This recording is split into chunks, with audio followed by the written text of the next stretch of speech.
suuligaygii wakaa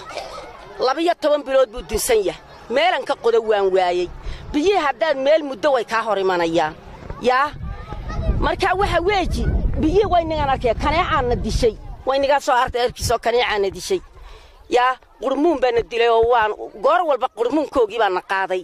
yaa de in dabadiya dawladda wax la nooga qabto oo dariiqyada nagu soo banaananayna la naga oodo yaan anaku doonanaa waxaan rabnaa inta xukuumadda imika meesha socotaa in wadooyinka naga xidho wadada biyaheegi mariso ilaahayna u keenay ilaahay baa noo maqan ma doona guriga ka guriga imkaaniga ma degani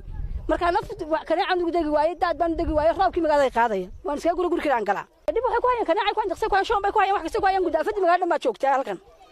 wadiga arkay muuqasho qaduu aqalkay goortiis waa ka guriga u quflan yahay imkaan ani cabashada imika waxay horta ugu badnayd ay daadka qaadiga naga weecsho waan la hadalnay waan saacad waxay ku leeyihiin waan soo noqonay laakiin noo soo noqonay ilaa Allah yaclam ilaahay baa garan waxa weeye biyahaas dhibaato lahayd ay nagu hayaan dhibaatadaasina naxdin gaar ah dadka u dheer in dadka ay qusayso dhan mas'uuliyiinta in la damqado bini'aadanku ay damqadaan weeyaan oo la eego arrinta hoos loo eego kor iyo hoos bandhigo loo eego aqalada si milix baa ku samaysanta milixdaasi 2 sano iyo macdoodu iyo socdaan marka u dambayso way soo kordhayaan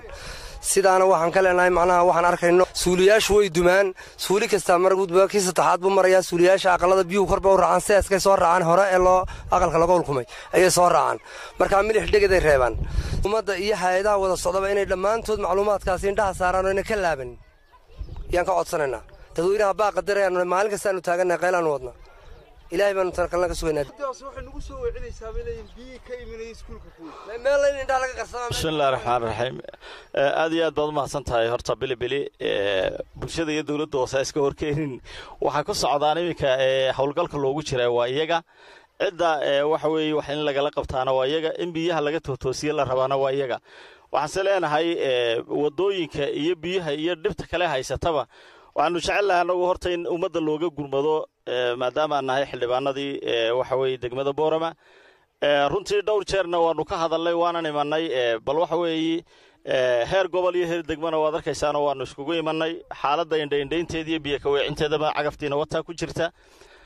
waxaan leenahay wasaaradii biyahan in tastigooda la qaado oo runtii waxa weeye la hubiyo xaddiga ay yihiin maxaa ka dambeeya sida u socdaan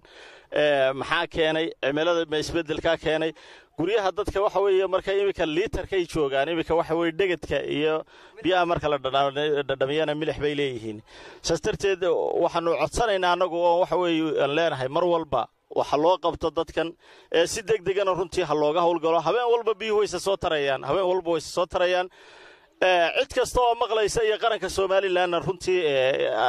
waxa weeye waanu isku imanay diyaar baanu nahay anagu wixii tamartayada inaanu ka qabanno waanu taagannahay waan darraadna cagaftii waanu soo dirno waati halka bay nagaga dhacday xabadii aan lahayn waanu ka saarnay ilaa maqribkii dadku aan leenahay cidii khashinkana waxa weeye waxa u qaybsan runtii oo ka shaqeeya